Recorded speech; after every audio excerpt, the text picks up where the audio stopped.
नमस्कार मित्रों, अनंत कथा सागर चैनल में मैं डॉक्टर आदित्य पाराशरी आपका फिर स्वागत करता हूं। महाभारत कथाओं की श्रृंखला को आगे बढ़ाते हुए भीष्म पर्व में गीता के उपदेश शुरू हो चुके हैं और आज गीता के दूसरे अध्याय को लेकर आपके सामने उपस्थित हूं। पहले अध्याय में आपको बताया कि जब अर्जुन ने युद्ध भूमि में जाकर अपने सगे संबंधियों को देखा तो वो मोहग्रसित हो गया। अरे मैं इनको मारकर मैं क्या करूँगा, मुझे क्या मिलेगा। और वो धनुष बाण छोड़ के उनके तो हाथ पांव सब फूल गए और पीछे आकर रथ में बैठ गए। अर्जुन बोलते हैं, कृष्ण अर्जुन को बोलते हैं कि अर्जुन, तुम ये असमय, जबकि युद्ध की तैयारियां हो चुकी हैं, इस समय तुम मोह में कैसे फंस गए हो भाई। ये तो श्रेष्ठ पुरुषों का आचरण है नहीं। इससे ना तो स्वर्ग की प्राप्ति होगी और ना ही तुम्हें यश की प्राप्ति होगी। इसलिए इस नपुंसकता को छोड़ो, ये बातें अच्छी नहीं लगती। अपनी कमजोरी को दूर करो और युद्ध के लिए खड़े हो जाओ।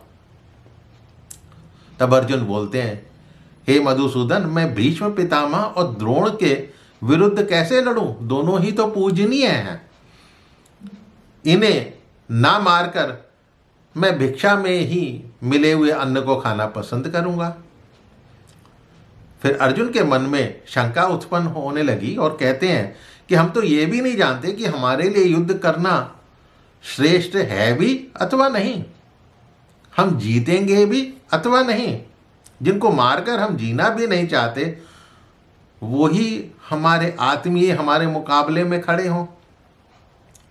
अब यहाँ पे सवाल ही होता है, तो क्या ये अर्जुन को पहले पता नहीं था जब सारी की सारी युद्ध की तैयारियां चल रही थी, जब सारे ही भाई एक दूसरे के पराक्रम के शौर्य गाथा कर रहे थे, तब क्या ये अर्जुन के दिमाग में नहीं आया था? आगे कहते हैं, अर्जुन, मैं इसीलिए अपने धर्म के विषय में शंकित हो गया हूं। जो क्षत्रिय धर्म धारण किया हुआ है, अब वो मुझे यश मिलेगा कि अपयश मिलेगा, क्या होगा? तो फिर अर्जुन कृष्ण से कहते हैं, मैं आपका शिष्य हूं, अब मैं आपकी शरण में हूं, आप मुझे शिक्षा दें। मतलब उन्होंने जो है अपने आप को एक तरह से सरेंडर कर दिया है।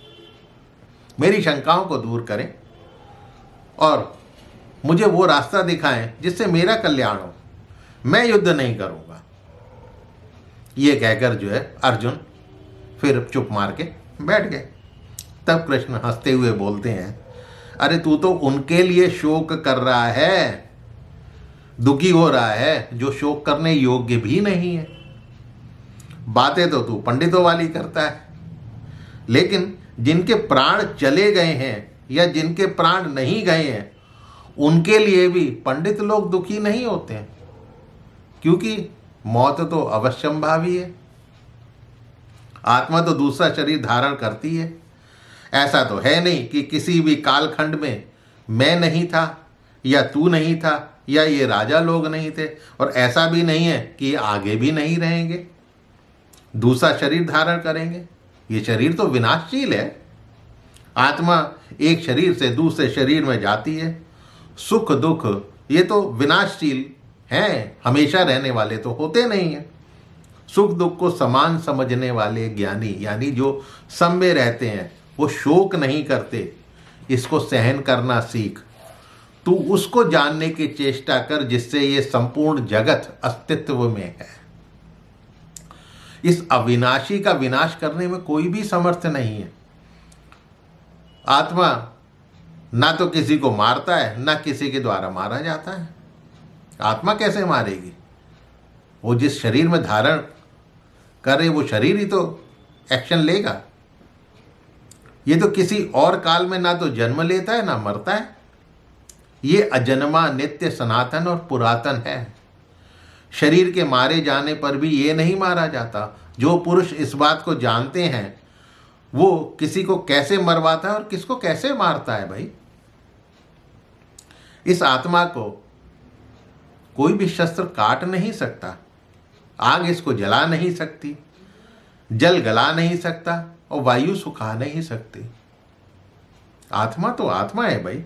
अब यदि अर्जुन तुम ये मानते हो कि आत्मा जन्म लेती है तथा मरती है, चलो ये भी हमने मान लिया, तो भी दुखी होने की जरूरत नहीं है, क्योंकि भाई जो पैदा हुआ है उसकी मृत्यु तो निश्चित है, और जो मर गया उसका जन्म भी अवश्य होगा।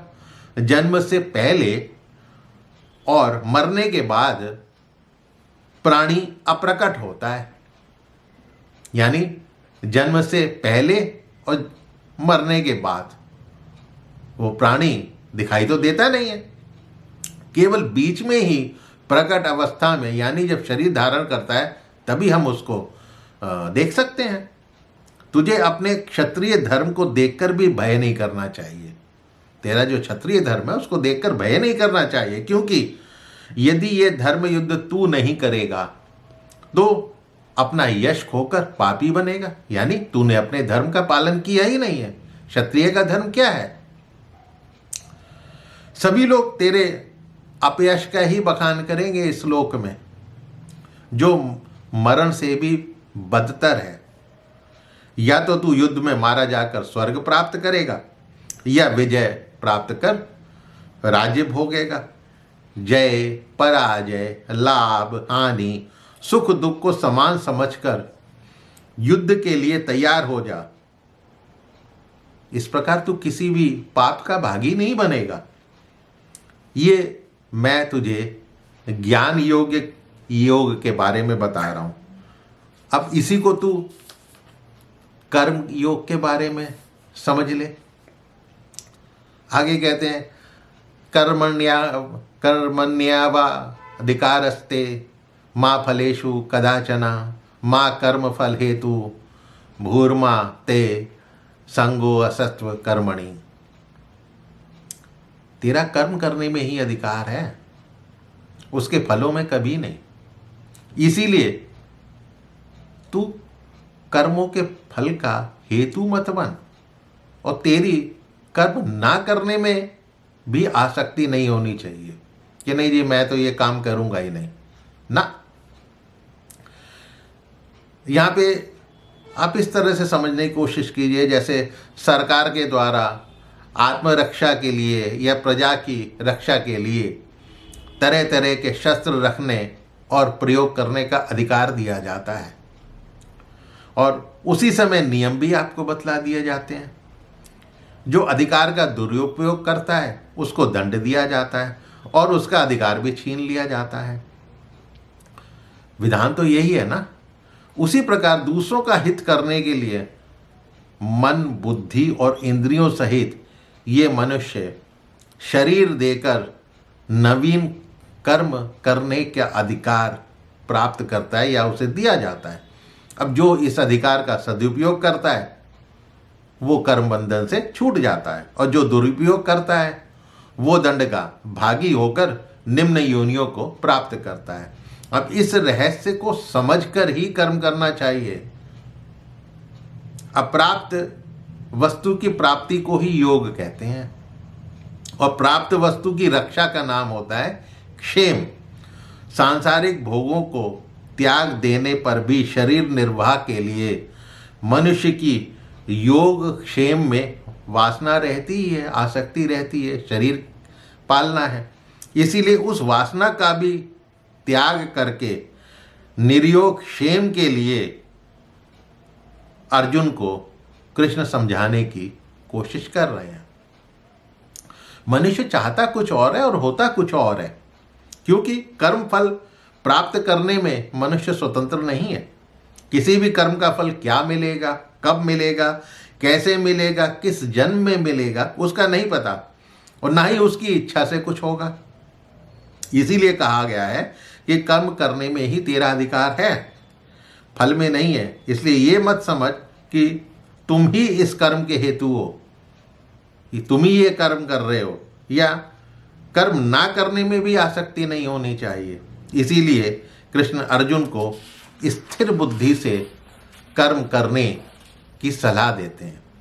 अर्जुन के पूछने पर कृष्ण बताते हैं कि दुखों की प्राप्ति होने पर जिसके मन में दुख ना हो और सुखों की प्राप्ति होने पर सुख ना हो, जिसके भय, क्रोध और आसक्ति ये चीजें नष्ट हो गई हो, उसी को ही स्थिर बुद्धि कहा जाता है। जो स्नेह रहित होकर शुभ अशुभ वस्तु को पाकर ना तो प्रसन्न होता है ना द्वेष करता है, वही स्थिर बुद्धि है।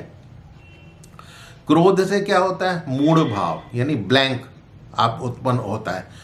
मूढ़ भाव से स्मृति भ्रम, डेल्यूजन ये सब उत्पन्न होते हैं।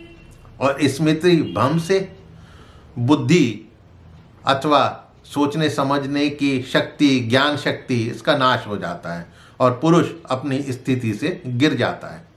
इसीलिए कहा गया है कि जो अपनी इंद्रियों को वश में कर लेता है उसकी बुद्धि स्थिर हो गई है, अर्थात सही निर्णय वही ले सकता है। तभी आपको सुख और शांति का अनुभव होता है, यानी प्रसन्नता होती है। इसलिए अर्जुन अपनी बुद्धि को स्थिर रख और युद्ध के लिए खड़ा हो, तैयार हो जा।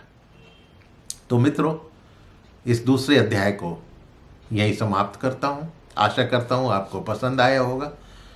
यदि पसंद आ रहा हो तो मेरे चैनल को सब्सक्राइब करना मत भूलिएगा और अपने इष्ट मित्रों से इसको शेयर अवश्य कीजिएगा।